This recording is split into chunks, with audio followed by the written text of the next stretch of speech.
గంజాయి, మందు నిత్యం ఈ 2 పదాలు పత్రికల్లో ఏదో ఒక రూపంలో వార్తల్లో ఉంటాయి.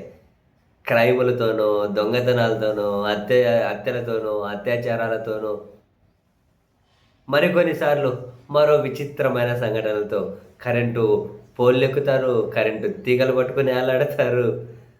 రకరకాలుగా మందు బాబులా చేస్తారు. తాజాగా ఇది ఇంకా ఈ ఈ మందు బాబు హైలైట్ ఉన్నాడు. ఒక మందు బాబు పోలీసులపై హర్ట్ అయ్యాడు. హర్ట్ అయ్యి నెక్స్ట్ ఏం చేశాడో తెలుసా? శ్రీ సత్యసాయి జిల్లా పెనుగొండ పట్టణం అర్బన్ కాలనీకి చెందినటువంటి ఒక మందుబాబు పేరు జలాలుద్దీన్ అట. ఆ మందుబాబు ఏం చేసిండు? బుధవారం పట్టపగలే ఫుల్గా తాగిండు. తాగి దర్గా దగ్గర ఉంటే పోలీసులు ఉంటే ఆ పోలీసుల దగ్గరకు వచ్చాడట. ఆ పోలీసులు డ్యూటీలో ఉన్నారు. పోలీసుల దగ్గరకు వచ్చాడు. వచ్చి నా సమస్య చెబుతా వినండి అన్నాడట. ఫుల్ తాగి ఉన్నాడు కదా.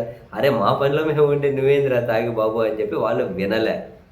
వినకపోతే నేను నా సమస్య చెబితే మీరు వినలేదా, నేను హట్ అయ్యా మీ మీద అని చెప్పి ఏం చెప్పిండు? దగ్గరే ఉంటే ఒక కరెంటు స్తంభం ఉంటే పోలు పెద్దది, అది ఎక్కి దచ్చగా కూర్చున్నాడు పైన. కరెంటు పోలు ఎక్కి కూర్చున్నాడు. వాడు పోలు ఎక్కుతున్నాడు కూర్చుంటున్నాడు. ఏం చేస్తారు? దగ్గరికి వెళ్ళి కూర్చున్నాడు. ఆ పని చేస్తాడని తెలియదు కదా. వెంటనే అట్లా వైర్లు తాగి పోలే.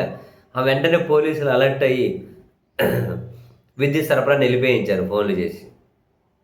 అయిపోయాయి. పోలీసులు బతిమాలాడిన దగ్గర అంటే నా సమస్య చెబితే మీరు ఏం లేదు కదా, నేను హట్ అయ్యా, నేను దిగనని.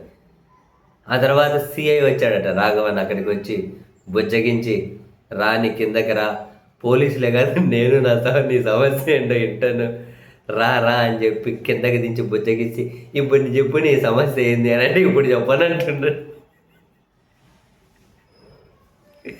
అప్పుడు చెబుతా అంటే వినలే వాళ్ళు, నేను హట్ అయ్యా ఇప్పుడు చెప్పను అంటున్నాడట. పోలీస్ స్టేషన్కి తీసుకెళ్ళారట. మందు దిగేంత వరకు కూర్చోబెట్టిన తర్వాత పంపిస్తారు. ఏం చేస్తారు? మందు బాబులం మేము, మందు బాబులం, మందు తాగితే మాకు మేమే మహారాజులం అని పోల్ మీద మంచిగా ఆకాలి కిందకి ఇట్లా ఏలాడదీసి ఊయల్లో ఊగుతుంటారు కదా రాజుల కాలంలో రాజులు, అట్లా ఊగుతూ ఉన్నట్లు దచ్చగా కూర్చున్నాడు మహానువాడు. ఏమి నెత్తి నొప్పిరా ఈ మందు తాగిన వాళ్ళతోటి. ఏదో ఒకటి చేయకుండా అయితే ఉండదు.